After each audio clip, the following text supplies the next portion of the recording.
Innal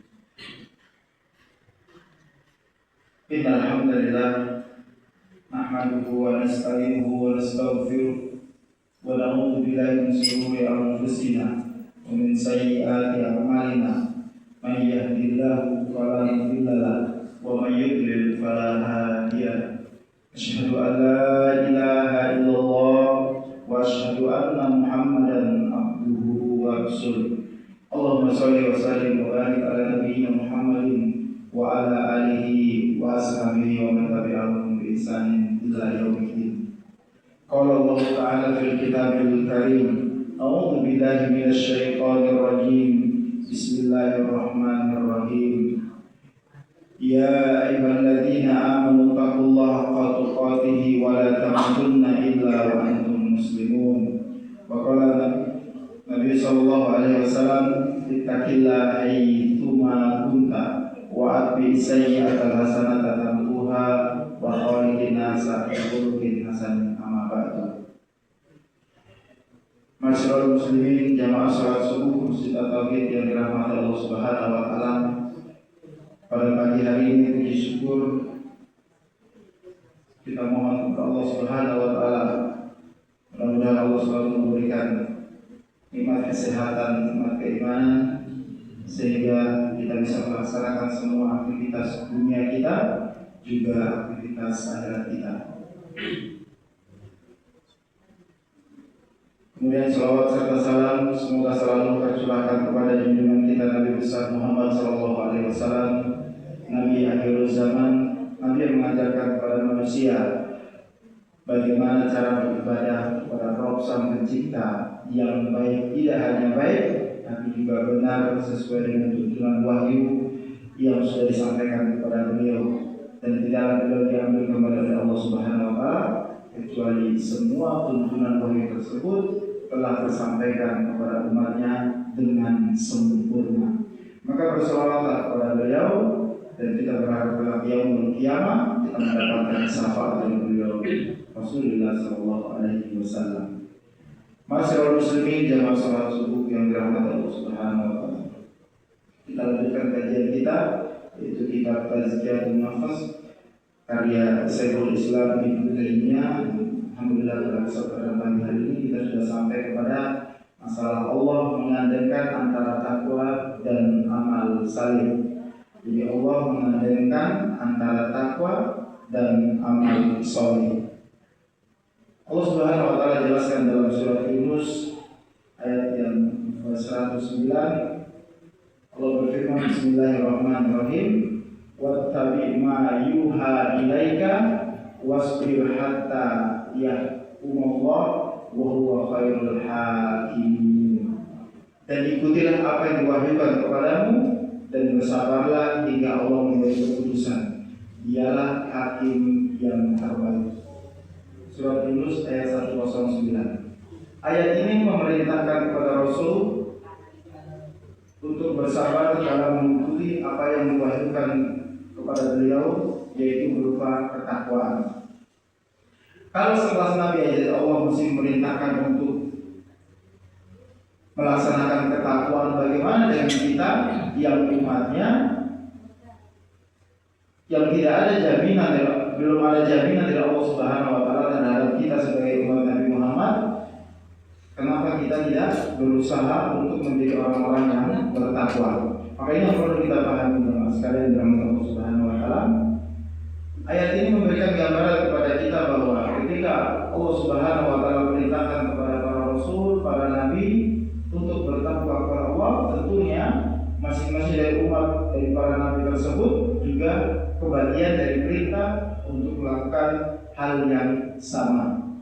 Maka begitu juga dengan kita umat Nabi Muhammad SAW. Apa yang Allah sampaikan kepada beliau, dan itu beliau sampaikan kepada umatnya, dan juga menjadi kewajiban umatnya untuk mengikuti apa yang disampaikan kepada Nabi SAW. Dalam hal ini, maka Allah Subhanahu wa taala perintahkan kepada Rasul untuk bersabar dan mengikuti wahyu yang diberikan kepada beliau berupa ketakwaan atau berupa takwa. Kalau Nabi Shallallahu Alaihi Wasallam ini, kalau kita baca sejarahnya, ini sering kita sampaikan. Kalau kita baca sejarahnya, Nabi ini luar biasa. Apa yang beliau sampaikan ini semua itu berdasarkan wahyu, berdasarkan perintah dari Allah Subhanahu Wa Taala. Sehingga itu jelas sampai kepada umatnya dengan jelas, perintahnya jelas. Makanya dalam setiap pembukaan, saya selalu menyampaikan bahwa kita harus berselawat kepada Nabi, yang Nabi itu sudah mengajarkan kepada manusia, kepada umatnya bagaimana beribadah yang baik, tidak hanya baik, tapi juga sesuai dengan tuntunan wahyu yang diberikan oleh Allah Subhanahu Wa Taala kepada beliau dan disampaikan kepada kita. Makanya beribadah itu sudah mengikuti tuntunan wahyu, kita tidak akan pernah sesat selama-lamanya. Maka jamaah sekalian dirahmati Allah Subhanahu Wa Taala, sehingga Allah itu mengandaikan antara takwa dan amal soleh itu dua hal yang harus kita pahami dalam kehidupan kita. Jadi ketika kita bertakwa kepada Allah Subhanahu Wa Taala, maka amalan-amalan soleh itu tidak akan pernah luput dari kehidupan kita. Makanya kalau ada orang yang bertakwa kepada Allah, ngaku bertakwa kepada Allah, tapi amalan soleh itu luput dari dirinya, bahkan tidak terlaksana, tidak dikerjakan, maka perlu dipertanyakan apakah dia benar-benar bertakwa atau hanya sekedar mengaku bertakwa. Karena bertakwa dan mengaku bertakwa itu beda. Kalau bertakwa itu jelas dia tahu apa yang harus dia laksanakan dan apa yang harus dia tinggalkan. Tapi kalau mengaku takwa, yaitu pengakuan yang hanya dia sendiri yang ingin menunjukkan atau meminta orang lain untuk mengakui dia dengan pengakuannya, sehingga tidak di mata Allah Subhanahu Wa Taala belum terbukti apa yang dia katakan. Maka jamaah sekalian dalam Allah Subhanahu Wa Taala, Allah lanjutkan dalam surat Hud ayat 1:14, Allah juga berfirman, dan laksanakanlah sholat pada kedua ujung siang, yaitu sholat zuhur dan sholat asar, pagi dan petang. Itu pagi itu subuh seperti yang sekarang kita lakukan, petang itu sore yaitu maghrib dan isya. Pada bagian permulaan malam yaitu sholat isya. Perbuatan baik itu menghapus kesalahan-kesalahan. Itulah peringatan bagi orang-orang yang selalu mengingat Allah Subhanahu Wa Taala.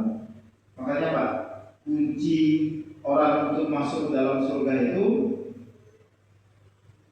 yang paling utama adalah yang menyangkut masalah ibadah sholat. Maka jangan sampai sholat ini hanya sebatas kita memahaminya, ya kalau merasa diri kita muslim ya sholatlah. Karena orang Islam belum tentu melaksanakan sholat. Banyak orang Islam yang tidak melaksanakan sholat. Ini sering kita bahas. Ya, kenapa bisa gitu? Mana buktinya? Buktinya masjid-masjid sepi Pak. Masjid-masjid itu sepi Pak. Sedih. Jadi masih dibangun mewah. Kita tuh kalau membangun tuh rebutan. Karena akhir zaman itu salah satu tandanya itu orang berlomba-lomba membangun rumah ibadah yang mewah, tempat tinggal yang mewah. Tapi mereka lupa semua itu akan ditinggalkan. Contoh-contohnya terlalu banyak, gitu kan? Orang merasa hidup kita umat Nabi Muhammad ini kan jelas jalan yang sampai 100 tahun. Seandainya umurnya sudah sampai 100 tahun pun nyusahin orang lain. Jadi di desa itu saya punya nenek, juga sama neneknya saudara saya masih hilang. Karena kita kakak adik, dapat istri juga kakak adik. Sehingga nenek buyutnya ngobrol. Itu umurnya sekarang 98 tahun. Sudah nggak bisa apa-apa. Jadi sudah tidak bisa apa-apa, cuma berbaring di tempat tidur. Badannya itu udah habis, kering, udah kurus banget. Setiap hari apa yang aktivitas kehidupan dia udah di atas kasur saja. Umurnya belum ada 100 tahun, udah nyusahin orang. Artinya bukan berarti anak-anaknya tidak mau ngurus, bukan. Tapi artinya ketika manusia itu mereka memiliki kemampuan fisik diberikan oleh Allah Subhanahu Wa Taala untuk melakukan kebaikan, ketakwaan, amal soleh dan lain sebagainya, itu batasannya ada Pak. Kalau sekarang usia kita lihat ada yang usia 80 tahun masih bisa sholat, masih bisa berjalan-jalan, itu alhamdulillah. Tapi berapa orang? Makanya kalau kita lihat di masjid itu, kalau ada generasi sabiquna awalun, orang-orang awal gitu ya, usianya di atas 60 tahun masih aktif, itu artinya kita yang umurnya di bawah 60 itu malu Pak. Maka Makanya alhamdulillah itu menjadi motivasi buat kita. Makanya masjid itu kalau sudah mulai kebanyakan rata-rata ya. Jadi kalau saya pas ngisi di masjid perumahan itu biasanya Pak. Itu para pensiunan itu alhamdulillah banyak yang sudah kembali pada rumah Allah sholat ibadah. Kita kalau macam habis ngisi kajian itu biasanya diajak ngobrol. Saya ini kan dari orang timur gitu ya. Jadi kalau ngisi di masjid perumahan itu rata-rata itu kan biasanya ada BUMN gitu kan, pensiunan itu Ustaz dari mana? Dari timur. Wah, saya udah. Makanya kalau Ustaz itu udah tahu. Ini kalau nggak boleh mesti ketemu boleh dari timur. Ketemu pensiunan dari timur. Itu biasanya ngobrol Pak. Kalau Jumatan itu, kalau saya pulang jam 2 atau menjelang asar ya alamat. Ya, saya juga senang kalau ketemu orang-orang yang pernah tugas di sana itu saya akan kemudian memulai kembali. Nah di situ kita lihat kalau usia kita terbatas, harusnya keterbatasan itu kita gunakan dengan sebaik mungkin, terutama pelaksanaan ibadah sholat. Karena ternyata sholat itu waktunya sangat sedikit sekali. Berapa jam sih yang kita gunakan untuk ibadah? Sholat subuh ini tadi kalau bacanya ayat panjang paling 7 menit, 10 menit. Mohon maaf yang para bapak-bapak yang mungkin yang merokok. Orang merokok itu satu batang itu bisa 15 menit. Ya kan? Udut, berimahan, udut cek. Satu batang itu Mas Dodi merokok berat sampai giginya hilang semua. Makan katanya kalau nggak merokok itu nggak enak. Masya Allah, satu batang itu bisa. Nggak rokoknya sekalian diuntal. Bisa dibuang. Buang ya. Untal itu apa Pak Ibu? Makan. Nah, biasanya ini orang timur sering dengar bahasa-bahasa yang unik itu saya hafalkan. Untal itu kasar ya, bukan yungko. Saya orang timur bebas, orang tiada yungko. Maka ini perlu. Kalau kita dibandingkan dengan umat-umat terdahulu, bagaimana? Umat-umat terdahulu itu usianya panjang-panjang Pak. 400 tahun, 500 tahun, 700 tahun, 800 tahun, panjang-panjang usianya.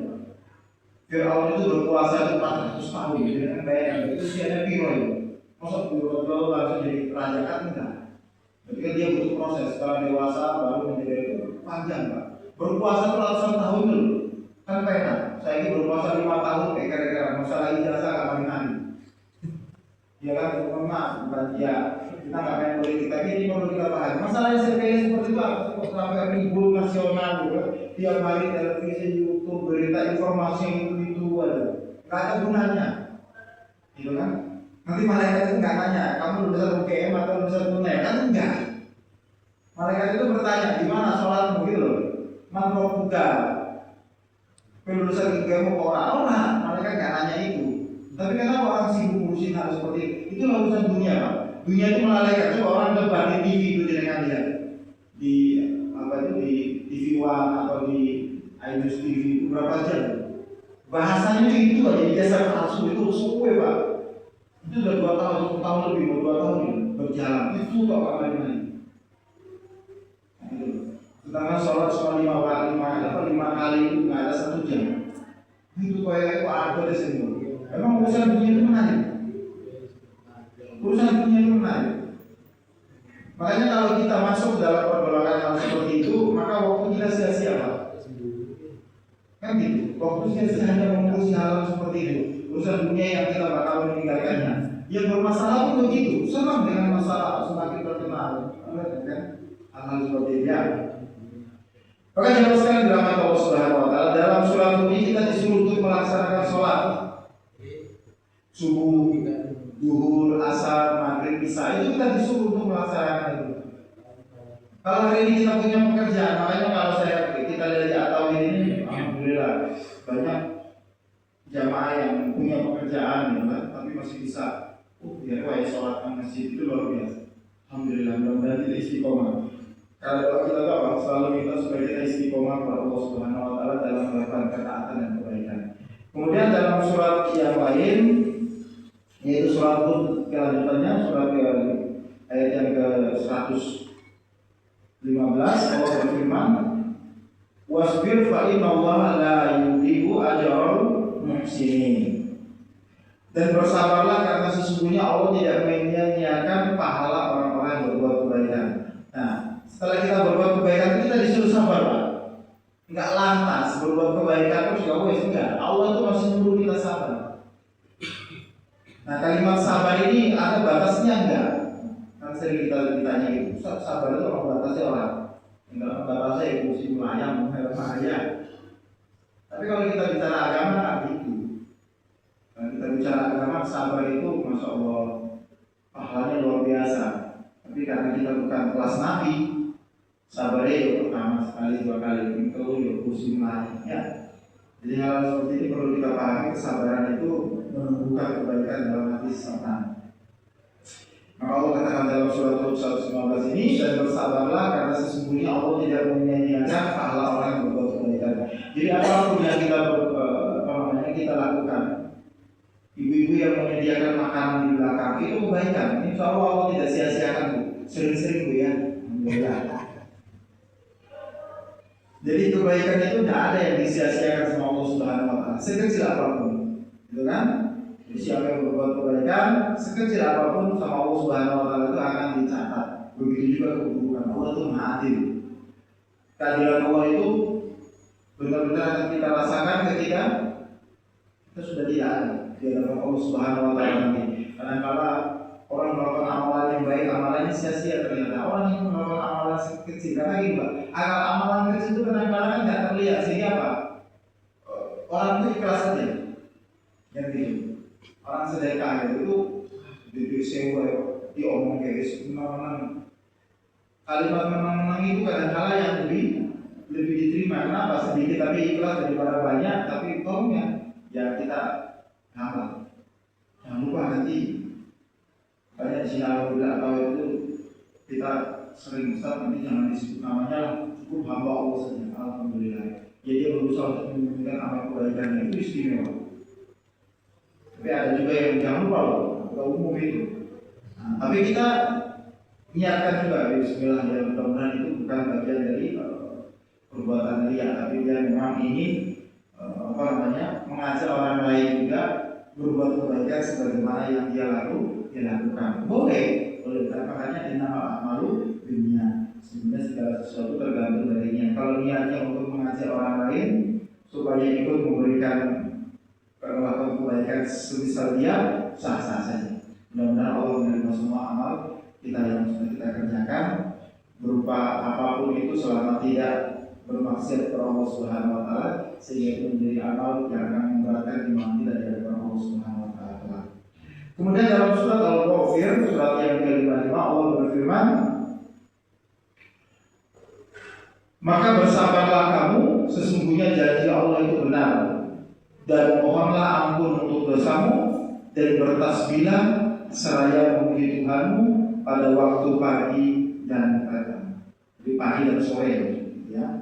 Maka bersabarlah kamu, sesungguhnya janji Allah itu benar. Jadi apa yang hari ini kita lakukan itu kita disuruh sabar, Pak. Menunggu sampai hari pengadilan itu benar-benar datang. Kapan? Buat kiamat. Jadi kalau kita minta saya pengen bukti just kiamat kan sama. Hari ini kebanyakan saudara-saudara kita, Pak, yang ada di Sumatera, kalau selama ini kita selalu bicara Palestina kan gitu. Saudara-saudara kita di Palestina, di Sumatera, di Aceh dan beberapa daerah lain itu mengalami musibah dan meninggal sampai tadi malam itu 200 orang terkena banjir. Ulah siapa?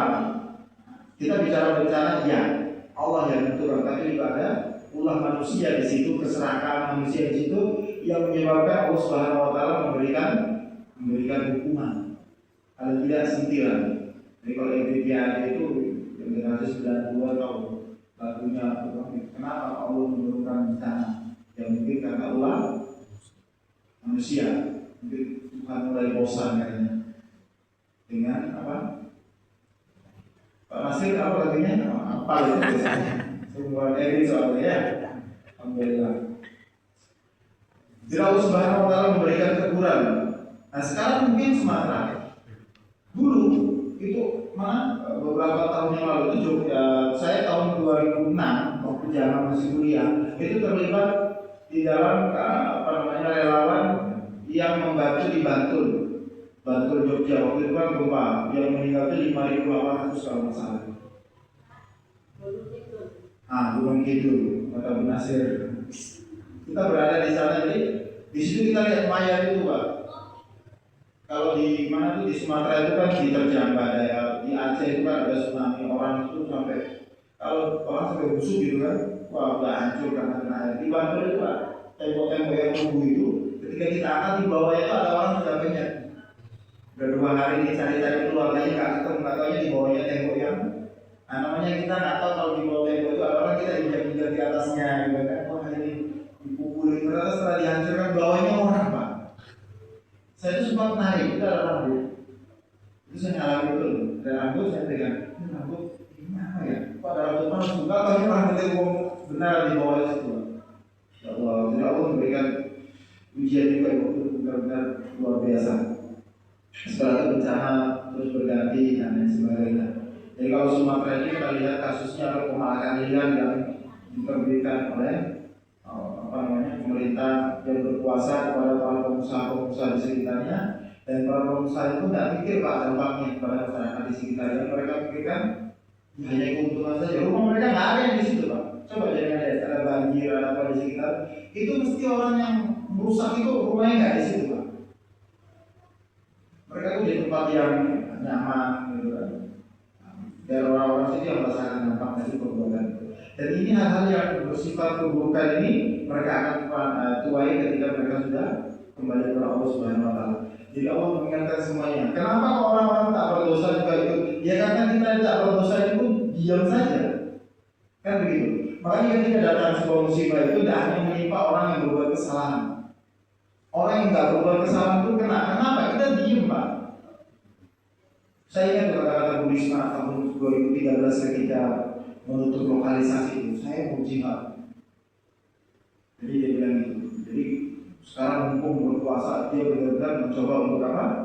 Untuk menggunakan kekuasaan menutup lokalisasi besar yang ada di Surabaya. Lokalisasi 20-an tahun 2013-2014 berhasil ditutup oleh beliau dan aliansi umat Islam yang ada di Jawa Timur khususnya, dan Jawa Timur umumnya, Surabaya khususnya. Ini luar biasa. Mudah-mudahan diikuti oleh pejabat-pejabat lainnya ketika mereka berkuasa, mereka gunakan kekuasaannya benar-benar untuk kepentingan umat, sehingga itu menjadi berkah bagi orang-orang yang ada di sekitarnya. Karena kalau ketika musibah datang, nggak hanya pelakunya Pak, siapa yang ada di sekitarnya itu kena. Kenapa? Mereka membiarkan, gitu kan? Dan lain sebagainya. Kemudian Allah jelaskan lagi dalam surat Al-Qaf, ayat 39 sampai dengan ayat 40. Kata Allah Subhanahu Wa Taala, maka bersabarlah engkau Muhammad terhadap apa yang mereka kenakan, dan bertasbihlah dengan memuji Tuhanmu sebelum matahari terbit dan sebelum terbenam, dan bertasbihlah kepadanya pada malam hari dan setiap selesai sholat. Jadi Nabi saja itu diperintahkan Allah Subhanahu Wa Taala bersabar, terus bertasbih mengingat Allah Subhanahu Wa Taala, berzikir pada pagi dan malam hari. Coba kalau Nabi diperintahkan seperti itu, sebenarnya juga kita sebagai umatnya sama, juga memiliki kewajiban yang sama, bukan hanya Nabi saja. Tapi ketika Nabi diperintahkan melakukan A, B, C, D, ya itu sebenarnya juga menjadi kewajiban umatnya. Nabi berzikir, apalagi kita. Nabi berdoa, apalagi kita. Nabi bersyukur, apalagi kita. Kan seperti itu. Makanya coba kita rajin-rajin baca sejarah para sahabat, sejarah Nabi SAW. Saya itu dulu saya ngumpulin buku Pak. Dari sejarah Nabi SAW saya punya 2 buku. Setelah itu kisah para sahabat, kemudian para tabiin, para sahabat ashabiah. Jadi saya ngumpulin buku-buku itu Pak. Dia kalau ketika lagi ada setengah waktu saya baca-baca buku itu, ya Allah, di situ banyak pelajaran yang bisa kita terima. Jadi hari ini Pak, kita merasa diri kita itu paling sibuk, sehingga apa? Sehingga Allah itu nomor 2. Para sahabat itu ternyata Pak lebih sibuk daripada kita. Sibuknya luar biasa. Pak, mereka kalau sedang tidak ada peperangan itu mereka berdagang. Tapi ketika dengar azan, ngadep semua. Kalau yang pernah umroh masih tahu itu. Di Arab Saudi itu sampai sekarang masih ada. Kalau dengar azan, Itu semua toko-toko di sekitar itu tutup. Emang ada aturannya? Jadi baik sholat ditutup, orang melaksanakan sholat. Paling tidak pemerintah ini sudah berusaha untuk apa? Memerintahkan orang untuk ingat waktu sholat. Makanya orang-orang Arab itu jarang pak. Sudah terjadi azan itu mereka sibuk masuk dalam Masjidil Haram, tidak, mereka di pelatanannya saja. Jadi orang-orang jamaah dari Indonesia yang sibuk puas sampai senang kalau dari sholat di di lingkaran yang ada di dekat kanan. Dan masalah orang kita jangan ke sana kan, datang ke sana juga bayar mahal, kan? Nah pak, umroh itu kalau nggak karena Allah Subhanahu Wa Taala nggak bakalan mudah. 28 katanya, ada marketing 28 atau tur gitu berarti bersama satu insya Allah. Jadi untuk datang ke sana dari Indonesia pun membutuhkan biaya, tidak hanya biaya tapi juga niat. Jadi ketika kita sudah memiliki uang, kadang-kadang mau berangkat untuk Allah itu berat. Sebabnya tidak berat. Ada orang itu satu tahun itu tiap bulan berangkat bayar. Saya pernah membeli, saya pernah membeli di Madinah. Saya lagi belanja, terus dia kira saya kalau pakai sorban, tak berwoi sedikit gitu. Dikira saya orang Arab, dia pakai bahasa Inggris tanya. Wah, itu saya tanya orang Indonesia. Dia bilang saya orang Indonesia, Bapak. Indonesia. Saya tanya, Bapak dari mana? Dari Jombang. Jombang. Saya juga dari Jawa Timur juga. Kalau Mas ini tahu rawat Rasulullah secara Bapak ini berarti Abdul Qadir kok ngerti? Nah, saya sering makan di rawat dengan rawat Rasulullah jagung. Ternyata beliau itu 1 bulan sekali berangkat umroh. Ketika dia bilang ini Ustaz, saya itu kalau tahu setelah itu beliau tahu saya salah satu pengajar di Aliza waktu itu, pesantren Aliza, akhirnya beliau manggil saya Ustaz. Gimana? Saya ini alhamdulillah dulu tahun 90 itu jualan rombong. Sekarang saya warung Rasulullah itu udah segede Masjid At-Tauhid sampai saat luar luas benar. Sehingga Pak, dari situ saya satu hari itu 1 ekor sapi habis. Sehingga apa? Saya sisihkan janji saya bahwa dulu saya itu pengen umroh, pengen haji itu dari hasil ini. Sekarang saya menikmatinya. Anak saya biar kerja, biar saya pokoknya udah nggak ngurusin itu. Bahkan Jumatan itu ini menjadi motivasi kita sih. Jumatan itu beliau mencoba untuk apa? Jumat ini saya pengen di Masjid Raya Kalimantan. Berangkat Pak. Jadi dia berangkat itu kalau masih dekat bandara itu jam 7 pagi dia sudah naik pesawat berangkat dari Juanda. Luar biasa benar. Sebulan sekali beliau berusaha untuk berangkat umroh. Gak pelit gitu. Buat apa lagi Ustaz? Hasil udah banyak. Terus kita mau dikumpulkan buat apa? Makanya kalau yang banyak duitnya dikumpulkan sampai usia udah akhir itu yang mau dikejar itu apa? Meninggal mendadak atau kayak gitu, ya kan? Jadi itu menjadi fitnah. Fitnahnya apa? Orang yang ditinggalkan itu biasanya rebutan. Anak-anaknya kalau mereka kalau tidak dididik dengan baik dengan agama itu bakalan rebutan. Lihat orang rebutan warisan. Kan beberapa kali kita lihat di media sosial kan baca-bacaan kan itu kakak adik mati salah satu adik itu. Adiknya kalau masalah yang meninggal. Karena apa? Karena rebutan warisan. Warisan itu fitnah. Dan makanya orang Betawi itu bilang nggak ada ceritanya. Pak Imam mana Pak Imam? Gila Pak Imam. Imam itu singitan. Cerita orang Betawi Pak Imam. Itu pernah dibilang motonya itu nggak ada ceritanya orang rebutan warisan itu sukses, nggak ada.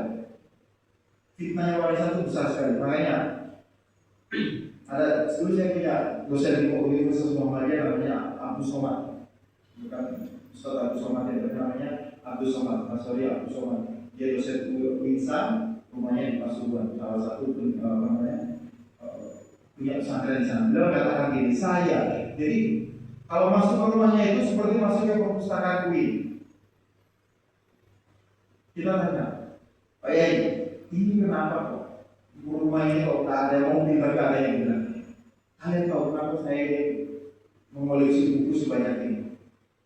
Buku itu warisan yang tidak banyak dari anak orang itu berebutkan, tapi buku ini bermanfaat sampai akhirat. Dari sekian anaknya itu hanya beberapa saja yang mau mengurusi koleksinya ini. Nah, sekarang kita juga begitu, kadang-kadang ada yang mengoleksi dunia itu luar biasa, padahal ya Allah setelah meninggal itu nggak ada yang dibawa. Dan kita saling ingatkan saja. Maka penting bagi kita jamaah sekalian dalam Allah Subhanahu Wa Taala, kita berusaha untuk menjadikan diri kita menjadi pribadi yang baik, pribadi yang sabar, pribadi yang beramal untuk kebaikan akhirat kita. Maka Allah Subhanahu Wa Taala jelaskan dalam surat Al-Baqarah 153, "Wasta'inu bis-sabri was-shalah, innallaha ma'as-sabirin." Mohonlah pertolongan kepada Allah dengan sabar dan sholat. Sesungguhnya Allah beserta orang-orang yang sabar. Jadi kita diminta untuk memohon pertolongan kepada Allah dengan sabar dan sholat. Jadi kalau kita sudah bersabar dari hal-hal yang membahayakan akhirat kita, maka sholatlah. Jangan cuma bersabar, saya bersabar Ustaz, tapi tidak sholat, itu juga tidak benar. Jadi kalau sudah sabar harus sholat. Dua ini nggak boleh dipisahkan. Orang sabar harus sholat. Orang sholat harus sabar. Dibalik juga. Kemudian kita tutup dengan surat Al-Balad ayat yang ke-17, wa tawassaw bis sabri wa tawassaw bil marhamah. Dan saling berpesan untuk bersabar dan saling berpesan untuk berkasih sayang. Nah, ayat ini Pak merintahkan kepada kita saling berpesan. Saling berpesan dalam hal apa? Dalam kesabaran dan saling berpesan untuk saling berkasih sayang. Ini yang sulit Pak. Kita ini kan nggak ada yang saudara yang di sini dalam satu masjid. Kalau dilihat dari pojok sampai pojok ini, kita ini kan saudara seiman. Saya sama Mas Ilham ini saudara sepupu Pak, bukan saudara kandung. Kakak adik, tapi kakak adik sepupu juga. Jadi saling berpesan Pak. Ini penting. Saling berpesan dalam kebaikan bisa jadi nanti jenengan masuk surga duluan. Kalau dilihat di mana sih belum kita ngaji bareng nggak ada yang cari. Jadi yang imam ini juga belum tentu otomatis Pak. Enggak. Saling geret. Jadi mau hadir di sini ada Pak Fauzan dan kawan-kawan ini. Alhamdulillah. Mudah-mudahan kita saling berpesan dalam kebaikan, terus saling mengingatkan dalam kebaikan, terutama melaksanakan sholat. Ini selalu kita pesankan Pak. Supaya apa? Supaya orang Islam itu tidak lupa dengan agamanya. Salah satunya orang lupa dengan agamanya itu apa? Tidak melaksanakan sholat. Kalau orang Islam sudah tidak sholat, dia lupa dengan agamanya Pak. Ya kan? Seorang suami tidak menafkahi istrinya, menafkahi keluarganya, tapi dia lupa sama keluarganya. Kan begitu. Kalau sama keluarga sama manusia saja kita nggak lupa, kamu sama Tuhan kita lupa. Nah ini yang perlu kita pahami. Jangan sampai kita lupa kepada Allah Subhanahu Wa Taala karena kita sibuk dengan urusan dunia dan semua tahu kita pasti akan meninggalkan semua kesibukan itu cepat atau lambat. Waktu sangat terbatas. Mudah-mudahan Allah memudahkan semua urusan kita sehingga sholat itu menjadi penolong kita, kesabaran itu menjadi salah satu penolong kita juga dalam melaksanakan kebaikan-kebaikan kepada Allah Subhanahu Wa Taala. Allah selalu mengandaikan apa? Mengandaikan antara takwa dan amal soleh itu dua hal yang tidak Allah pisahkan. Kenapa? Ketika seorang bertakwa kepada Allah Subhanahu Wa Taala, dia pasti juga akan melaksanakan hak-hak Allah dan hak-hak manusia. Maka gunakanlah apa yang kita miliki untuk membantu sesama, saling mengingatkan dalam kebaikan. Semoga nanti kita kembali kepada Allah Subhanahu Wa Taala. Satu kata kunci, wala tamutunna illa wa antum muslimun. Janganlah kita semua mati atau meninggal kecuali dalam keadaan berserah diri kepada Allah Subhanahu Wa Taala. Ketika berserah diri kepada Allah itu artinya meninggal dalam keadaan la ilaha illallah Muhammad Rasulullah. Mudah-mudahan Allah memudahkan semua amal ibadah yang memudahkan urusan kita sehingga ibadah-ibadah yang kita lakukan itu menjadi salah satu yang akan menjadi penolong kita di hadapan Allah Subhanahu Wa Taala. Demikian kalau kita sampaikan. Ibu udah siap ya? Nah, pokoknya saya kalau lihat di depan itu ibu udah gak sibuk dengan makanan, sudah terus mandi. Kalau dilanjutkan dingin katanya. Baik, demikian kalau kita sampaikan kepada dirinya, mohon maaf. Semoga Allah memudahkan semua urusan kita. Kita sudah masuk di penghujung awal dari bulan Desember dan mungkin sebentar lagi kita mudah-mudahan kita sampai kepada tahun 2026. Kemudian sekitar 2 bulan setengah lagi kita sudah masuk ke bulan Ramadan. Mudah-mudahan Allah memudahkan urusan kita sehingga kita bisa bertemu dengan bulan Ramadan agar kita bisa beribadah di dalamnya dengan semua kemampuan yang kita miliki, sehingga itu menjadi salah satu amalan yang akan melindungi kita, membawa kita ketika di hadapan Allah Subhanahu wa taala. Mungkin kita dapat kami sampaikan kurang lebihnya, mohon maaf. Mari kita tutup dengan doa penutup majelis. Subhanakallahumma wa bihamdika asyhadu an la ilaha illa anta astaghfiruka wa atubu ilaik. Qul qawli hadza. Assalamualaikum warahmatullahi wabarakatuh.